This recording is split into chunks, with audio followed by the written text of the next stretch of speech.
What's up, Trace? What's going on? What are you doing here? We're mission planning. As you can see here, Oh yeah.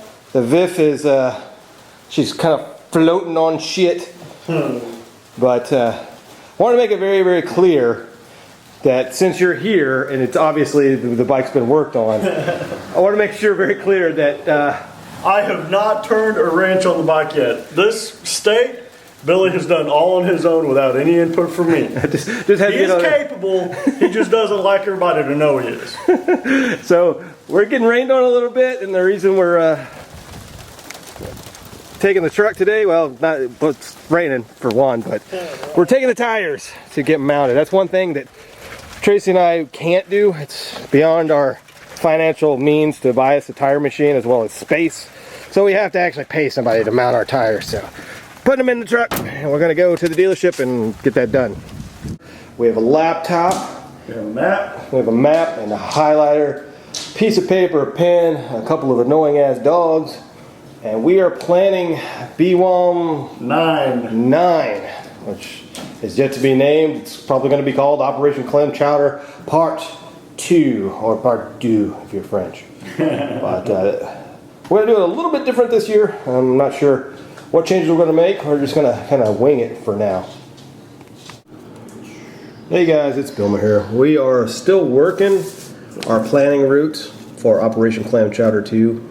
You can see right about there. We'll be leaving Omaha, Nebraska, and we're kind of doing the same route, but kind of not.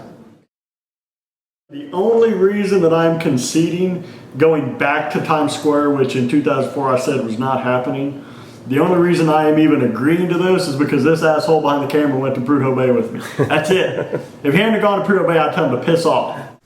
Hey guys, we're back. This is part 2 of my VFR Teardown vid. Again, I picked another 90-degree day.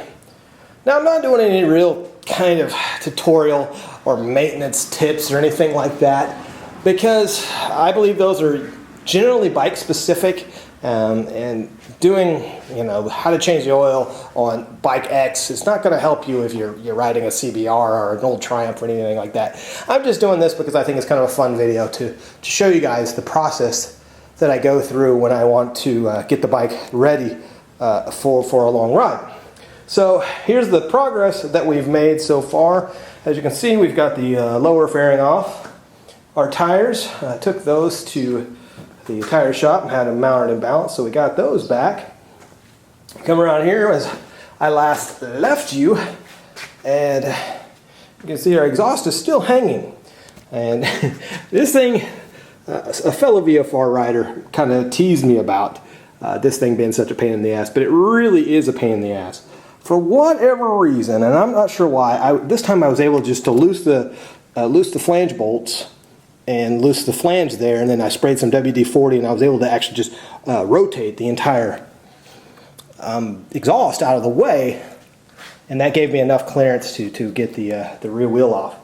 I just put the hanger bolt there just to kind of keep it from dangling, but that's just kind of threaded in. So that was not as difficult as I thought it was going to be.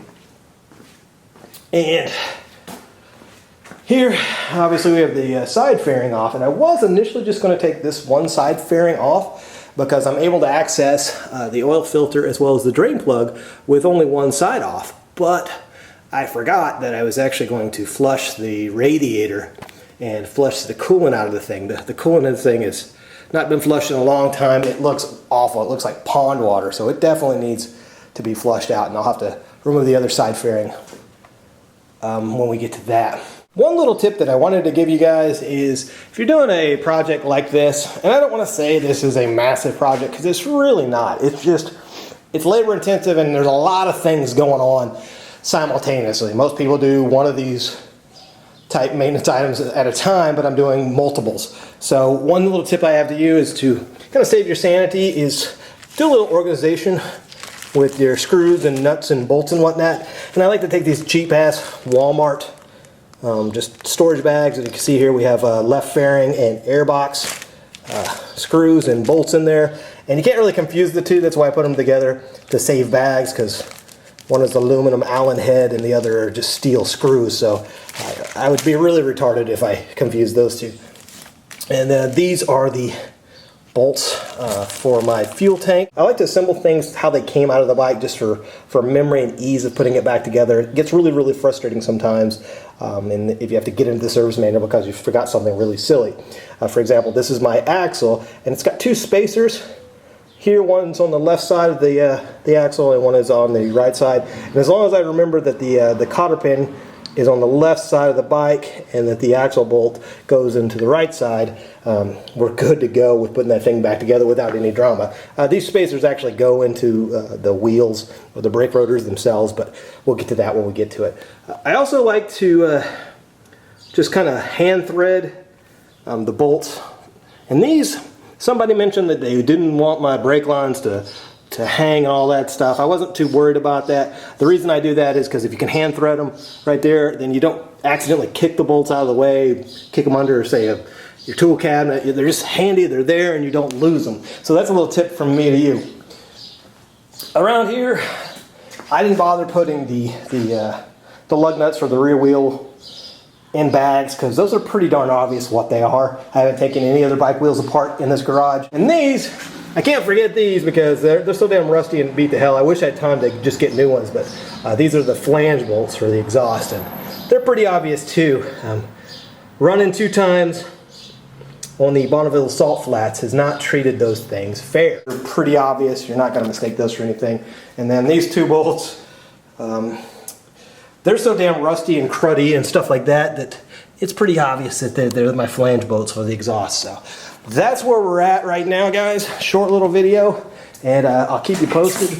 I just tripped over my tires and made a squeaky noise with my shoe.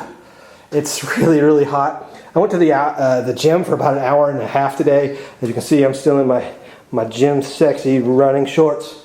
And then I came in here and I made some dinner and then started this, and it's super freaking hot and I'm going crazy, but I have 2 weeks to work on this bike, and I have other bikes to ride in the meantime, so I'm taking my time with it. That's the update for now. That's what the bike looks like. Enter stage 2.